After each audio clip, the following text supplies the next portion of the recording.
So I want to show all of you my new place, and that is a cat.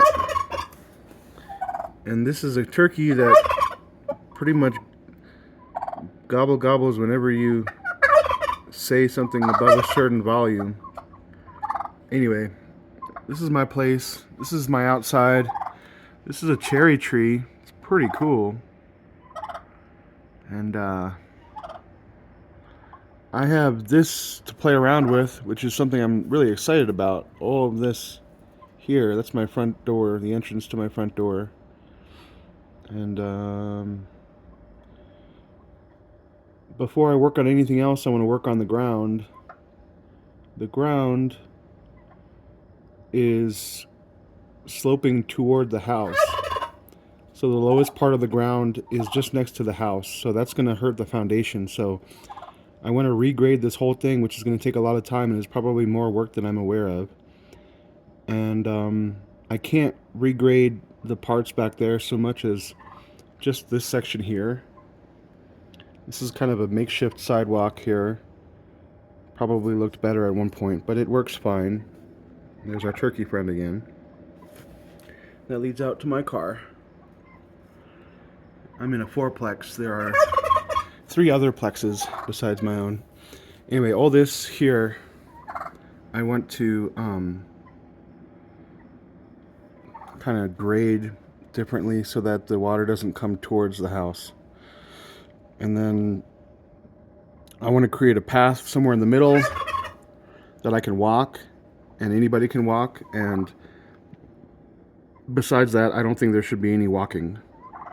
So we have this sidewalk, and then somewhere in the middle of all this, I want to have a single path, a footpath, just on the dirt, probably no stones or anything. And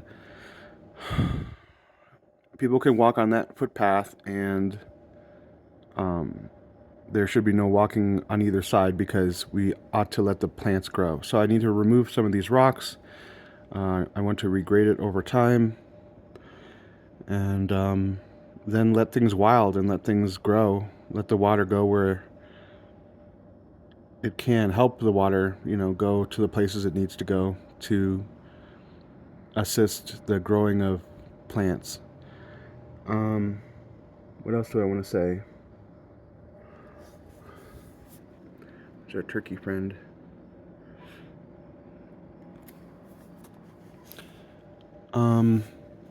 I guess I want to say that the neighbor's property right here, I don't want all the water to flood their property. I haven't talked to them about my plans, but I think it's really important that the water stays on my property because I don't know that they, want water on their property necessarily. So I think so. What would happen is instead of making a channel, we could possibly make a channel. We can't make a channel going over there because there's already a channel over there and it's too high. If I tried to make a channel going through the other channel, I'm probably not making a lot of sense. I probably need to show it to you, but basically, if you can see the end of the property there where the trees are in a line, parallel and underneath those tree line, that tree line is a channel, is a water channel. In New Mexico, it would be called an acequia, and that is following the tree line essentially, and it's water that's distributed throughout properties in the vicinity, and they're all connected, these channels of water, to assist in the watering of all the properties basically. And that's too high. If you can kind of tell, the land, the ground slopes away from there and it slopes towards here, and you can see all these rivulets in the ground, and I assume the water kind of stays there. I don't know what the previous tenant was attempting to do, or maybe these were here before he was here, but you see all these little rivulets. Instead of having all these rivulets, I want to have just the ground sloping away from the house, and then I want to have a kind of a pool. Maybe I was thinking people can park here, and so I guess I was thinking to have a pool right here. That's the best but it's nice to be able to bring your car here. I might even want to bring my car here. It makes it easier. I'm not sure if I want to do that, but um, I was thinking either having a pool here or over here. And what I mean by a pool is just a depression, a rather expansive depression, maybe 6 feet by like 4 feet. And when there's an accumulation of water when it rains, the water can pool in one spot. And when it dries up, it'll evaporate back into the air. And that would allow the water to find a home instead of going to the neighbors. And yeah, basically that's what it would do. And it would be interesting over time to watch, what happens with a pool, what wildlife um, grows up around a pool. Um, as far as I understand from the Divine Truth teachings, as AJ would say, he gave a fantastic lecture about how to support the environment, and he basically was saying you look at it from the ground up. You look at water, where water is going.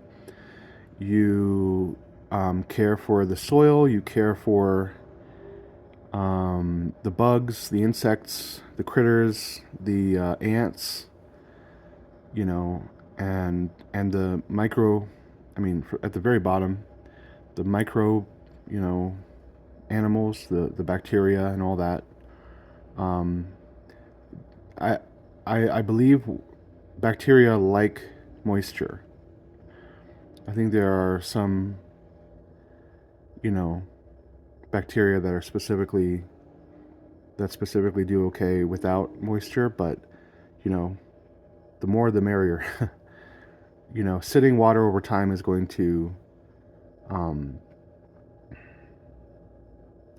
engender a great deal of life, a great deal of microbacterial life, and that allows slightly larger life to flourish. So whatever feeds on the bacteria can flourish, and whatever feeds on those very minute microscopic critters flourish, and whatever feeds on those critters flourish, until you get to like insects and bugs, and then you get the birds that flourish on eating the bugs, like dragonflies will eat mosquitoes, and a bird will find a dragonfly, and then that's kind of like the circle of life, you could say. And you create this system. You support the system that's already in place, the system that God designed, envisioned, created, and yeah, that's how you restore environments and restore ecosystems. So that's kind of something that I want to do. I want to help in the restoration of the environment, and I am so grateful to have this place, because it's a mini test tube for a novice such as myself to mess around and watch things grow. And it all starts with the soil and watching and supporting where the water goes. And because it's very important to maintain the structure of the house, to support the house where I'm going to be living and other people are living, I think it's really important that the water doesn't go to the foundation. And from that point, I can kind of design where it goes um, by making these pools. And so I'm not thinking ahead too much. I'm just thinking about the ground and the water and where it goes at this point, and that's going to be a lot of work in itself. I have myself a little shovel there. If I have money, I might employ someone to move the dirt and grade it better, because it will be a lot of work just by hand. I don't think I'm aware of how much it will really be to move dirt, to even grade it the slightest bit. I mean, where the sidewalk is and where the house is, you can't really see right now, but where it is, the movement of dirt there is going to be very slight. Towards the fence and towards these trees here, there's going to be a lot more dirt that I need to move. I'm talking about 2 or 3 feet. And so if you think of like a slope from the sidewalk all the way to the fence, towards the fence, where it'll be 2 or 3 feet deep, that's quite a lot of dirt that needs to be moved. So I don't even know really where I'm going to be putting it necessarily. Last night I was dreaming about, well, I won't say that, but it's kind of complicated. I don't know how to describe it, but having a slope where the end of the house is, and then like there can be like a little, there's already a bit of a hill there, and I can kind of like sharpen that hill as I make a grade there. So that's one thing I was thinking. But that's hard to explain right now, so I apologize. I probably shouldn't have even gone there. But you know, these are things I think about, and it's fun and it's curious. So besides that, I'll show you the inside of my place. So this is my rinky-dink little apartment. It's not rinky-dink. This is glorious. I love this kitchen. I think the world of this kitchen. I think it's fantastic and glorious. So yeah, here's my apartment. Here it is with the lights on. Here's my bed. I think there's a part of me that wishes this was an efficiency apartment.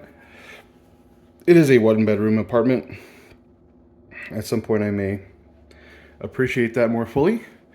But I am very much the minimalist, very much the man that likes things to be small. Oh, look at this amazing tile here. Holy mackerel. Isn't that gorgeous? I don't really deserve that. It's kind of how I feel. I should leave it at 0.6 exposition or zoom, whatever. So here it is. I would be happy if, that's the front door right there. I would be happy if the border of the front door was all of this, all of my apartment, but as it is, it's not. I have a bedroom. I'm almost ashamed to say. This is my bathroom. There's a shower right here. A nice little shower, more beautiful tile work. I just took a shower.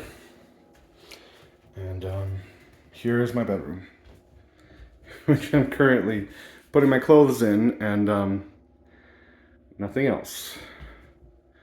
Yeah, so that's my apartment. That's basically it. It's $800 a month, and I have to pay for the electricity, which is about 150. I can barely afford it at this point, and a lot of the reason why is because I love my addictions. I love eating, overeating, and spending money on things I don't necessarily need. So I can't blame anyone but myself. Yeah, but I love this place, and I'm kind of surprised and still in shock that someone decided to give it to me. The people here are extremely nice, and